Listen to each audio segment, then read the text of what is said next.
Hello everyone, welcome to my channel. तो आज हम लेकर के आए हैं एनसीईआरटी क्लास 8 का social study and political science को, जिसमें आज का चैप्टर है थर्ड। और इस चैप्टर में आज जो टॉपिक है वह है हमें सांसद क्यों चाहिए, हमको सांसद क्यों चाहिए, हमें सांसद क्यों जरूरी है, सांसद होना क्यों जरूरी है। तो आज हम लोग इसको सांसद को समझते हैं कि सांसद क्यों जरूरी होता है। तो भारत की सांसद या फिर पार्लियामेंट जिसको बोलते हैं, तो भारत देश की विधान पालिका का सर्वोच्च निकाय होता है भारत का पार्लियामेंट या फिर संसद। तो यह द्विसदनीय व्यवस्था है संसद में, और भारतीय संसद में राष्ट्रपति तथा दो सदन, लोकसभा जिसको लोगों का सदन कहा जाता है, तो लोगों का सदन को लोकसभा कहा जाता है, और राज्यसभा जो राज्यों की परिषद होती है उसको राज्यसभा को राज्यों की परिषद कहा जाता है, लोकसभा के लोगों का सदन। तो इस प्रकार से भारतीय संसद में राष्ट्रपति और दो सदन, भारतीय संसद में कौन कौन होते हैं, संसद तीन लोग से बन करके, तीन लोगों से मिलकर के बनता है। एक राष्ट्रपति होते हैं और दो सदन, लोकसभा और राज्यसभा, तो इसी को संसद कहता है। तो भारतीय संसद में राष्ट्रपति तथा दो सदन, एक लोकसभा हो गया जिसको लोगों का सदन कहा जाता है, और दूसरा राज्यसभा जिसको राज्यों की परिषद कहा जाता है। तो ये तीनों मिलकर के, तीनों जो है संसद का अंग होते हैं, तीनों मिलकर के पूर्ण संसद बनता है। तो राष्ट्रपति के पास संसद के दोनों में से किसी भी सदन को बुलाने या फिर स्थगित करने का अथवा लोकसभा को भंग करने की शक्ति राष्ट्रपति को होता है। राष्ट्रपति सदन कभी भी बुला सकते हैं दोनों सदन को, और स्थगित भी कर सकते हैं, उसको भंग भी कर सकते हैं। ये जो है तीनों शक्ति राष्ट्रपति के पास है, राष्ट्रपति को प्राप्त है। तो भारतीय संसद का संचालन संसद भवन में होता है, जो कि नई दिल्ली में स्थित है, आपको भी पता होगा। तो राज्यसभा को उच्च सदन एवं लोकसभा को निम्न सदन कहा जाता है, लोगों का सदन भी कहा जाता है लोकसभा को। तो राज्यसभा को उच्च सदन और लोकसभा को निम्न सदन कहा जाता है, परंतु यह केवल व्यवहार में कहा जाता है, क्योंकि भारतीय संविधान में कहीं भी लोकसभा के लिए निम्न सदन का प्रयोग नहीं किया गया है। तो लोकसभा में राष्ट्र की जनता द्वारा चुने हुए प्रतिनिधि होते हैं, जिनकी अधिकतम संख्या 550 होता है। अधिकतम संख्या कितना होता है? 550 होता है अधिकतम संख्या। और एक अस्थाई सदन है जिसमें अधिकतम सदस्य संख्या 250 होता है राज्यसभा में। राज्यसभा क्या है? एक अस्थाई सदन होता है। राज्यसभा जो है एक अस्थाई सदन होता है, और इसमें सदस्यों की संख्या 250, और लोकसभा में अधिकतम सदस्यों की संख्या 550 होता है। और एक जो है लोकसभा में राष्ट्र की जनता द्वारा चुने हुए प्रतिनिधि होते हैं, जिसको अधिकतम संख्या कितना होता है? 550। और राज्यसभा एक अस्थाई सदन है जिसमें अधिकतम सदस्य संख्या 250 है। तो राज्यसभा के सदस्यों का निर्वाचन या फिर मनोनयन जिसको बोलेंगे 6 वर्ष के लिए होता है, जिसके 1/3 सदस्य प्रत्येक वर्ष, यानी 1/3 सदस्य प्रत्येक 2 वर्ष में सेवानिवृत्त होते रहते हैं, यानी रिटायर होते रहते हैं। तो वर्तमान में लोकसभा के सदस्यों की संख्या कितनी है? तो वर्तमान में लोकसभा सदस्यों की संख्या 543 है, 543 है, और राज्यसभा के सदस्यों की संख्या 245 है, 245 है। तो लोकसभा सदस्यों की संख्या वर्तमान में 543 और राज्यसभा सदस्यों की संख्या वर्तमान में 245 है। तो हमें सांसद क्यों चाहिए? क्योंकि सांसद से ही हमें कानून बनता है। आगे हम लोग देखते हैं, इस चैप्टर को थोड़ा सा देख लेते हैं। हम भारतीयों को इस बात का गर्व है कि हम एक लोकतांत्रिक व्यवस्था, कहीं चाहे हमारा देश लोकतांत्रिक देश है, भारत एक लोकतांत्रिक देश है। तो इस अध्याय में हम निर्णय प्रक्रिया में सहभागिता और लोकतांत्रिक सरकार के लिए नागरिकों की सहमति के महत्व जैसे विचारों के आपसी संबंधों को समझने की कोशिश करेंगे। तो यही वे तत्व है जो सम्मिलित रूप से भारत में एक लोकतांत्रिक व्यवस्था का निर्माण करते हैं।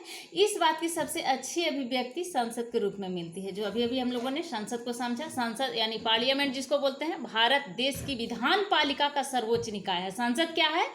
भारत देश की विधान पालिका का एक सर्वोच्च निकाय है संसद या फिर पार्लियामेंट। तो इस चैप्टर में हम यही देखेंगे कि किस तरह हमारी संसद देश के नागरिकों को निर्णय प्रक्रिया में हिस्सा लेने और सरकार पर अंकुश रखने में मदद देती है। इसी आधार पर संसद भारतीय लोकतंत्र का सबसे महत्वपूर्ण प्रतीक और संविधान का केंद्रीय तत्व है। इसलिए हमें संसद जरूरी है और संसद इसीलिए हमें चाहिए। देखिए ये भारत का संसद है इस तरह का। तो अब नेक्स्ट पॉइंट है, लोगों को फैसला क्यों लेनी चाहिए। लोगों की फैसला क्यों लेनी चाहिए, इससे पहले हम लोग संसद के बारे में समझा कि संसद क्यों जरूरी है। तो संसद में ही हर तरह के विधि बनता है, हर तरह का कानून बनता है। भारत की संसद जिसको पार्लियामेंट बोलते हैं, भारत देश की विधान पालिका का सर्वोच्च निकाय है। और यह जो संसद है द्विसदनीय व्यवस्था है। भारतीय संसद में राष्ट्रपति तथा 2 सदन, लोकसभा और राज्यसभा। लोकसभा को लोगों का सदन कहा जाता है और राज्यसभा को राज्यों की परिषद। तो इस प्रकार से और इसके अलावा राष्ट्रपति के पास संसद के दोनों में से किसी भी सदन को बुलाने या फिर स्थगित करने का या फिर लोकसभा को भंग करने की शक्ति भी राष्ट्रपति को प्राप्त है। भारतीय संसद का संचालन जो होता है संसद भवन में होता है। तो अब हम लोग देखते हैं नेक्स्ट पॉइंट को, लोगों का फैसला क्यों लेना चाहिए। लोगों को फैसला क्यों लेना चाहिए, आइए इसको देखते हैं। तो जैसा कि हम जानते हैं कि भारत 15 अगस्त 1947 को 1947 को आज़ाद हुआ और इस आज़ादी के लिए पूरे देश की जनता ने एक लंबा और मुश्किल संघर्ष चलाया, एक लंबा लड़ाई लड़ा। पूरे देश की जनता ने इस आज़ादी के लिए एक लंबी लड़ाई लड़ी और इस संघर्ष में समाज के बहुत सारे तबकों की हिस्सेदारी है। कोई एक ही तबके लोगों के खास कोई एक समुदाय के लोगों के नहीं है, इसमें सभी तबके के लोगों को हिस्सेदारी थी। तो इस तरह से पृष्ठभूमि के लोगों ने इसमें भाग लिया और वे स्वतंत्रता, समानता तथा निर्णय प्रक्रिया में हिस्सेदारी के विचारों से प्रेरित थे। औपनिवेशिक शासन के तहत लोग ब्रिटिश सरकार से भयभीत रहते थे। औपनिवेशिक शासन कहने का मतलब जब ब्रिटिश सरकार भारत में अपना उपनिवेश चलाते थे, ब्रिटिश जो है भारत को गुलाम बना करके रखे हुए थे और तो उसी को औपनिवेशिक शासन कहा जाता है। तो औपनिवेशिक शासन के तहत लोग ब्रिटिश सरकार से भयभीत रहते थे और वे सरकार के बहुत सारे फैसलों से असहमत थे। लेकिन अगर वे इन फैसलों की आलोचना करते तो उन्हें भारी खतरों का सामना करना पड़ता था, भयानक दंड पड़ता था, कठोर दंड का सामना करना पड़ता था उन्हें। तो स्वतंत्रता आंदोलन ने यह स्थिति बदल डाली। राष्ट्रवादी खुलेआम ब्रिटिश सरकार की आलोचना करने लगे और अपनी मांगे पेश करने लगे। राष्ट्रवादी ब्रिटिश सरकार की खुलेआम आलोचना करने लगे, आंदोलन चलाना शुरू कर दिया और अपनी मांगे ब्रिटिश सरकार के सामने रखना शुरू कर दी। तो 1885 में ही भारतीय राष्ट्रीय कांग्रेस ने 1885 में भारतीय राष्ट्रीय कांग्रेस की स्थापना हुई थी ये हुम के द्वारा और इसका पहला अधिवेशन हुआ था बॉम्बे में और इसके पहले जो अध्यक्ष थे भारतीय राष्ट्रीय कांग्रेस के वो बने थे बोमेश चंद्र बनर्जी, WC बनर्जी। तो 1885 में ही भारतीय राष्ट्रीय कांग्रेस ने मांग की कि विधायिका में निर्वाचित सदस्य होने के लिए और उन्हें बजट पर चर्चा करने एवं प्रश्न पूछने का अधिकार मिलना चाहिए। तो इस प्रकार के कांग्रेस की तरफ से इसका मांग रखा गया ब्रिटिश सरकार के सामने। 1919 में बने गवर्नमेंट ऑफ इंडिया एक्ट ने कुछ हद तक निर्वाचित प्रतिनिधि की व्यवस्था की मंजूरी दे दी। तो अब हम लोग समझते हैं 1909 में जो एक्ट बना था गवर्नमेंट ऑफ इंडिया एक्ट, वास्तविक में क्या था उसको थोड़ा समझ लेते हैं। तो 1909 का जो गवर्नमेंट ऑफ इंडिया एक्ट था उसमें ये था कि भारत परिषद अधिनियम जो था गवर्नमेंट ऑफ इंडिया एक्ट, जिसे पार्लियामेंट सुधार भी कहा जाता है, पार्लियामेंट सुधार अधिनियम। तो इस अधिनियम द्वारा चुनाव प्रणाली के सिद्धांत को भारत में पहली बार मान्यता मिली। गवर्नर जनरल की कार्यकारी परिषद में पहली बार भारतीयों को प्रतिनिधि मिला था ये 1909 का गवर्नमेंट ऑफ इंडिया एक्ट के द्वारा।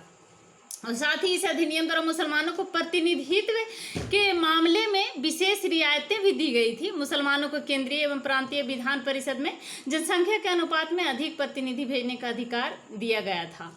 मुस्लिम मतदाताओं के लिए आय की योग्यता को भी हिंदुओं की तुलना में कम रखा गया था। ये 1909 में जो गवर्नमेंट ऑफ इंडिया एक्ट के बना था उसके द्वारा। तो और इसके साथ साथ ही इस अधिनियम के अंतर्गत जो चुनाव पद्धति थी, जो चुनाव पद्धति अपनाई गई थी वो बहुत ही अस्पष्ट थी, बहुत ही उलझी हुई थी। कुछ लोग स्थानीय निकायों का चुनाव करते थे और ये सदस्य चुनाव मंडलों का चुनाव करते थे और ये चुनाव मंडल पर प्रांतीय परिषदों के सदस्यों को चुनाव करते थे। तो इस प्रकार से बहुत ही उलझा हुआ था, बहुत ही अस्पष्ट था। फिर भी यही प्रांतीय परिषद के सदस्य केंद्रीय परिषद के सदस्यों को चुनाव करते थे। अधिनियम द्वारा संसदीय प्रणाली तो दे दी, लेकिन उत्तरदायित्व नहीं दिया गया था। तो अप्रत्यक्ष चुनाव, समिति मताधिकार और विधान परिषद समिति शक्तियां ने प्रतिनिधि सरकार को मिश्रण, एक मिला जुला मिश्रण जैसा बना दिया था।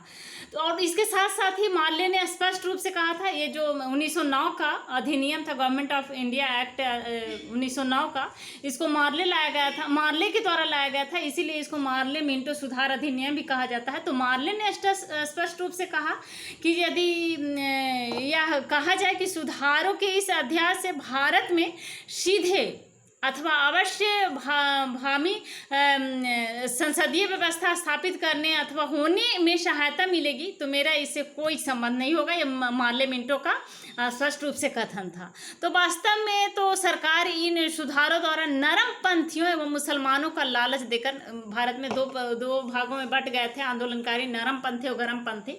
तो नरम पंथियों और मुसलमानों को लालच देने की कोशिश की यहाँ पर ब्रिटिश सरकार ने, और लालच देकर राष्ट्रवाद के उफानों को रोकना चाहती थी। जो राष्ट्रवाद का उफान था उस समय भारत में, पूरे भारत में, तो उसको दबाना चाहती थी ब्रिटिश सरकार, रोकना चाहती थी। तो सरकार ने मुस्लिम लीग और नरम पंथियों के तुष्टिकरण को राष्ट्रवाद के विरुद्ध मजबूत हथियार के तौर पर आजमाना चाहा और वे इसमें कुछ हद तक सफल भी रहे। तो 1909 के सुधारों से जनता को नाम मात्र के सुधार ही प्राप्त हुए। इसमें सबसे बड़ी विडंबना यह थी कि शासन का उत्तरदायित्व एक वर्ग को और शक्ति दूसरे वर्ग को सौंपी गई थी। ये सबसे बड़ी विडंबना थी 1909 का गवर्नमेंट ऑफ इंडिया एक्ट का। तो ऐसी परिस्थितियां बनी कि विधानमंडल और कार्यकारिणी के मध्य बहुत ज़्यादा कड़वाहट आ गई, दोनों के बीच कड़वाहट पैदा हो गई और भारतीयों और सरकार के आपसी संबंध और ज़्यादा खराब हो गए। ब्रिटिश सरकार और भारतीयों के बीच में आपसी संबंध और ही ज़्यादा खराब हो गया और 1909 के सुधारों से जनता ने कुछ और ही चाहा था और उन्हें कुछ और ही मिलेगा। तो इस प्रकार से 1909 का जो गवर्नमेंट ऑफ इंडिया एक्ट था वो था। तो 1909 का गवर्नमेंट ऑफ इंडिया एक्ट ने कुछ हद तक निर्वाचित प्रतिनिधि की व्यवस्था की मंजूरी दी थी। हालांकि ब्रिटिश सरकार के अंतर्गत बनाई गई शुरुआती विधायिका राष्ट्रवादियों के बढ़ते जा रहे दबाव के कारण ही बनी थी। जैसा कि आपने पहले अध्याय में पढ़ा कि औपनिवेशिक भारत के अनुभव और स्वतंत्रता संघर्ष में तरह तरह के लोगों की हिस्सेदारी के आधार पर राष्ट्रवादियों को विश्वास हो गया था कि स्वतंत्र भारत में सभी लोग अपने जीवन को प्रभावित करने वाले फैसलों में हिस्सा लेने को क्षमता रखते हैं। स्वतंत्रता मिलने पर हम एक स्वतंत्र देश के नागरिक बनने वाले थे, लेकिन इसका यह मतलब नहीं था कि सरकार जो चाहे कर सकती थी। इसका मतलब यह था कि अब सरकार को लोगों की ज़रूरतों और मांगों के प्रति संवेदनशील रहना होगा। तो स्वतंत्रता संघर्ष के सपनों और आकांक्षाओं ने स्वतंत्र भारत के संविधान में ठोस रूप ग्रहण किया और इस संविधान ने सार्वभौमिक वयस्क मताधिकार के सिद्धांत को अपनाया। सार्वभौमिक वयस्क मताधिकार का मतलब होता है 18 वर्ष जिसको हो गया है या फिर 18 वर्ष से जितने भी 18 वर्ष से ऊपर का जिसका भी एज हो गया है उस सभी को मत देने का अधिकार है, मतदान देने का अधिकार है। उसी को बोलते हैं सार्वभौमिक मताधिकार, चाहे वह किसी भी धर्म का हो या फिर किसी भी जाति का हो, तो उसको मत देने का अधिकार प्राप्त है। उसी को सार्वभौमिक मताधिकार कहा जाता है। अब नेक्स्ट पॉइंट है लोगों और उनके प्रतिनिधि। लोग और उनके प्रतिनिधि, इस पॉइंट को हम लोग समझते हैं। तो आइए देखते हैं लोग और उनके प्रतिनिधि। सहमति का विचार लोकतंत्र का प्रस्थान बिंदु है। सहमति का मतलब है चाह। स्वीकृति और लोगों की हिस्सेदारी। लोगों का निर्णय ही लोकतांत्रिक सरकार का गठन करता है और उसके कामकाज के बारे में फैसला देता है। तो इस तरह के लोकतंत्र के पीछे मूल सोच यह होती है कि व्यक्ति या नागरिक ही सबसे महत्वपूर्ण है और सैद्धांतिक स्तर पर सरकार एवं अन्य सार्वजनिक संस्थानों में इन नागरिकों की आस्था होनी चाहिए। व्यक्ति सरकार को अपनी मंजूरी कैसे देता है? तो जैसा कि आपने पढ़ा कि मंजूरी देने का एक तरीका चुनाव है। चुनाव जिसको वयस्क मताधिकार मत के द्वारा अपना अपना मतदान लोग देते हैं और उसी के द्वारा प्रतिनिधि का चुनाव होता है। तो मंजूरी देने का एक तरीका होता है चुनाव। लोग संसद के लिए अपने प्रतिनिधियों का चुनाव करते हैं और लोगों द्वारा जो चुन करके जाते हैं वो संसद में बैठते हैं लोग और संसद में काम करते हैं, तो उसको प्रतिनिधि कहा जाता है। उन लोगों के जो लोगों द्वारा चुन करके जाते हैं विधायक, उनको प्रतिनिधि कहा जाता है। तो इन्हीं निर्वाचित प्रतिनिधियों में से एक समूह सरकार बनाता है और जिसका ये निर्वाचित जो प्रतिनिधि होते हैं जिसका बहुमत होता है उसी का सरकार बनता है। तो जनता द्वारा चुने गए सभी प्रतिनिधियों के इस समूह को ही संसद कहा जाता है। जैसा कि हमने ऊपर में संसद को समझा, यह संसद सरकार को नियंत्रित करती है और उसका मार्गदर्शन करती है। संसद का क्या काम है? सरकार को नियंत्रण करना और उसका मार्गदर्शन करना। तो इस लिहाज से अपने निर्वाचित प्रतिनिधियों के माध्यम से लोग ही सरकार बनाते हैं और उस पर नियंत्रण रखते हैं। लोग ही सरकार बनाते हैं और लोग ही सरकार पर नियंत्रण रखते हैं।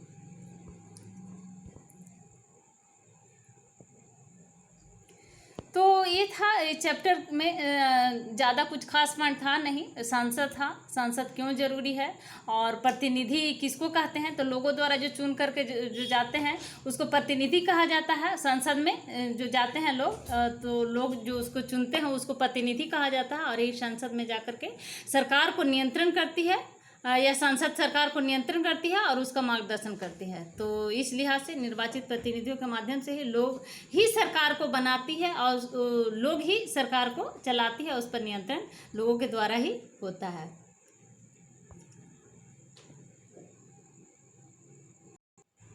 तो नेक्स्ट पॉइंट है संसद की भूमिका। संसद की क्या भूमिका है? तो भारतीय लोकतंत्र में संसद जनता की सर्वोच्च प्रतिनिधि संस्था है और इस माध्यम से आम लोगों की संप्रभुता को अभिव्यक्ति मिलती है। संसद ही इस बात का प्रमाण है कि हमारी राजनीतिक व्यवस्था में जनता सबसे ऊपर है। तो जनमत सर्वोपरि है। संसदीय शब्द का अर्थ ही ऐसा लोकतांत्रिक राजनीतिक व्यवस्था है जहाँ सर्वोच्च शक्ति लोगों के के उस निकाय में निहित है जिसे संसद कहते हैं। तो भारत के संविधान के अधीन संघीय विधानमंडल को संसद कहा जाता है और यह वह धुरी है जो देश के शासन की नींव है। भारतीय संसद राष्ट्रपति और 2 सदनों, जैसा कि हमने ऊपर में बताया, राज्यसभा और लोकसभा से मिलकर के बनती है। राष्ट्रपति और दोनों सदन लोकसभा और राज्यसभा से भारतीय संसद, भारत की संसद बनती है। तो भारत का संसद की भूमिका क्या है? आज़ादी के बाद गठित की गई भारतीय संसद लोकतंत्र के सिद्धांत में भारतीय जनता की आस्था का प्रतीक है और ये सिद्धांत है निर्णय प्रक्रिया में जनता की हिस्सेदारी और सहमति पर आधारित शासन। हमारी व्यवस्था में संसद के पास महत्वपूर्ण शक्तियां हैं क्योंकि यह जनता का प्रतिनिधित्व करती है। लोकसभा के लिए भी उसी तरह चुनाव होते हैं जिस तरह राज्य विधानसभा के लिए चुनाव होते हैं।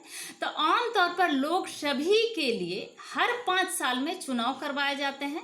जैसा कि आप लोगों ने चुनाव में देखा होगा कि 5 साल के बाद किस प्रकार से चुनाव होता है। तो इस प्रकार से देश को बहुत सारे निर्वाचन क्षेत्रों में बांटा गया है और प्रत्येक निर्वाचन क्षेत्र में एक व्यक्ति को संसद में भेजा जाता है। हर निर्वाचन क्षेत्र से, प्रत्येक निर्वाचन क्षेत्र से एक व्यक्ति को संसद में भेजा जाता है। चुनाव लड़ने वाले उम्मीदवार आमतौर पर विभिन्न राजनीतिक दलों के सदस्य होते हैं और हर प्रतिनिधि क्षेत्र से एक प्रतिनिधि को भेजा जाता है वहाँ पर। तो कई एक पार्टी होते हैं। जैसे 17वीं लोकसभा के चुनाव का परिणाम आप लोगों ने देखा होगा, इसमें दिया भी है कि 2019 का 17वीं लोकसभा चुनाव हुआ था 2019 में। तो राजनीतिक दल थे जैसे भारतीय जनता पार्टी, भाजपा को मिला था संसद, इसमें सबसे ज़्यादा बहुमत 303 इसमें मिला है, सबसे ज़्यादा भारतीय जनता पार्टी का। इंडियन नेशनल कांग्रेस कांग्रेस को मिला था 52 52, और द्रविड़ मुनेत्र कलम DMK को मिला था 24, ऑल इंडिया तृणमूल कांग्रेस को मिला था 22। तो इस प्रकार से देख रहे हैं कि राजनीतिक दल को, अलग अलग राजनीतिक दल को जितनी सीटें मिली थी, तो सबसे ज़्यादा 17वीं लोकसभा चुनाव में भाजपा को मिला था सबसे ज़्यादा सीट। अगर 15वीं लोकसभा चुनाव को अगर परिणाम को देखते हैं जो 2019 में हुआ था, तो राजनीतिक दल उसमें भी बहुजन समाज पार्टी बासपा को 21 और भारतीय जनता पार्टी भाजपा को 116 मिला था। कम्युनिस्ट पार्टी ऑफ इंडिया को 4 और communist party of India Marxist को मिला था 16। इंडियन नेशनल कांग्रेस को 206 सबसे ज़्यादा इंडियन कांग्रेस को मिला था, और नेशनल लिस्ट कांग्रेस पार्टी को 9, राष्ट्रीय जनता दल को। तो इस प्रकार से अलग अलग राजनीतिक दल को अलग अलग सीटें मिली थी, बहुमत मिली थी सबसे ज़्यादा। 15वीं लोकसभा चुनाव 2009 का सबसे ज़्यादा कांग्रेस को बहुमत मिली थी। तो इस प्रकार से अब नेक्स्ट पॉइंट है राष्ट्रीय सरकार का चुनाव करना। तो भारतीय संसद में राष्ट्रपति और 2 सदन होते हैं, राज्यसभा और लोकसभा। जैसा कि हम लोगों ने पढ़ा, लोकसभा को लोगों का सदन, और राज्यसभा जिसको उच्च सदन जिसको बोला जाता है, और लोकसभा जिसको निम्न सदन बोला जाता है। तो लोकसभा चुनावों के बाद सांसदों की एक सूची बनाई जाती है। इससे पता चलता है कि किस राजनीतिक दल के कितने सांसद हैं। यदि कोई राजनीतिक दल सरकार बनाना चाहता है तो उसे निर्वाचित सांसदों में बहुमत प्राप्त होना चाहिए। जिस राजनीतिक दल का निर्वाचित सांसदों में बहुमत प्राप्त होता है, वही राजनीतिक दल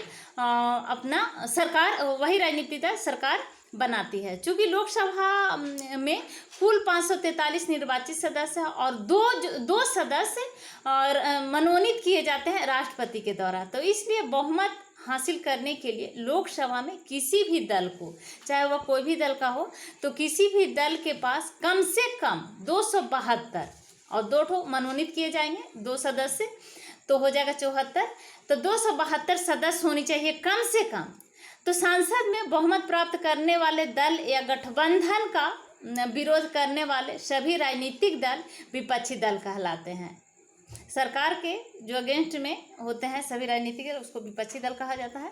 तो कार्यपालिका का चुनाव करना लोकसभा का एक महत्वपूर्ण काम होता है। कार्यपालिका का चुनाव करना लोकसभा का ही महत्वपूर्ण काम होता है, जैसा कि पहले अध्याय में भी पढ़ा था। तो कार्यपालिका ऐसे लोगों का समूह होती है जो संसद द्वारा बनाए गए कानून को लागू करने के लिए मिलकर काम करता है। संसद में ही कानून बनता है, संसद के द्वारा ही कानून बनाया जाता है। संसद का 3 अंग, राष्ट्रपति, राज्यसभा और लोकसभा। तो ये संसद द्वारा कानून को लागू करने के लिए मिलकर काम करती है। और जब हम सरकार शब्द का इस्तेमाल करते हैं तो हमें जेहन में अक्सर यही कार्यपालिका होती है। तो भारत का प्रधानमंत्री लोकसभा के सत्ताधारी दल का मुखिया होता है। भारत का प्रधानमंत्री कौन होता है? लोकसभा का सत्ताधारी दल का, जिसका सत्ता होता है, उसके दल का मुखिया होता है भारत का प्रधानमंत्री। तो प्रधानमंत्री के साथ मिलकर सभी जो मंत्री होते हैं, प्रधानमंत्री अपने दल के सांसदों में से मंत्रियों का चुनाव करता है, जो प्रधानमंत्री के साथ मिलकर फैसला को लागू करते हैं। और ये मंत्री स्वास्थ्य मंत्री हो गए, शिक्षा मंत्री हो गए, वित्त मंत्री हो गए। तो इस प्रकार से सरकारी कार्यों का जिम्मा अपना अपना संभालते हैं। और हाल के सालों में काफ़ी बार किसी एक राजनीतिक दल को बहुमत नहीं मिल पाया, जो कि सरकार बनाने के लिए एकदम जरूरी है। और जा करके 17वीं लोकसभा में भाजपा की बहुत ज़्यादा बहुमत मिला और भाजपा की सरकार बनी। अभी फिलहाल वर्तमान में भाजपा की सरकार है, प्रधानमंत्री श्री नरेंद्र मोदी हैं। तो इस प्रकार से अगर कोई किसी राज्यों में देखा गया है कि सरकार किसी को बहुमत नहीं मिलता है, तो गठबंधन की सरकार बन जाती है।